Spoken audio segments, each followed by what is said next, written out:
Hi there, guys. So there was an interesting news article last week that mentioned that over 1 million flags, so the Union flag or the St George's Cross, had been put up across the UK as part of this Raise the Colours campaign. Now, I did a video a while back talking about how this flag campaign just feels a bit off. And so that got me thinking then about where these flags come from, both physically and metaphorically. And then that in turn got me thinking about the UK's role in the world, as an importer, and then also about how we're at the mercy of other countries or other cultures in lots of different ways. So in purely economic terms, let's say each flag costs £5. Now that's £5 million that British consumers have pumped into the East Asian economy who are manufacturing the flags. And so we're outsourcing the manufacturing of the flags abroad. But it seems to me we're also outsourcing the idea behind this flag campaign to foreign powers. To me at least, this sort of stuff is not really how we do things in Britain, is it? This flag campaign, it just feels like it's too showy, it's too ostentatious, it's too gauche. It's basically just imported American culture war shite, isn't it? And typically, in Britain, we've never gone in for stuff like this.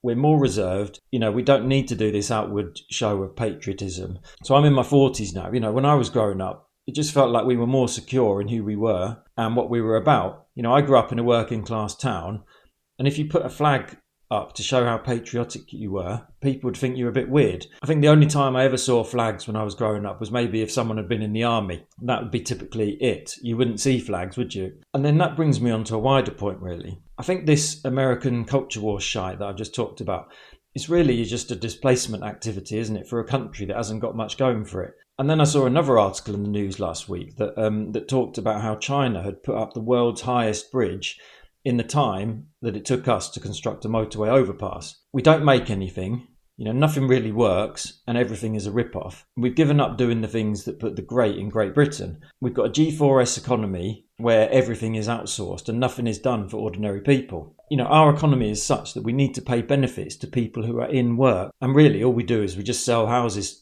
to each other and we buy stuff on credit, indebting ourselves, and that's our economy, isn't it? We don't make anything, we're unproductive. And so in that context, of course, it makes sense to just focus on issues of culture and, put up flags or whatever else it might be to make ourselves feel better and to make ourselves feel patriotic. But going back to my original point, so on one side, we've got China manufacturing our flags, and on the other, we've got America and particularly big social media companies manufacturing our culture. And we're just the mugs in the middle, aren't we? A mug sandwich, if you will. Anyway, thanks a lot, guys. Please let me know in the comments your thoughts. But thanks for watching. See you in the next one.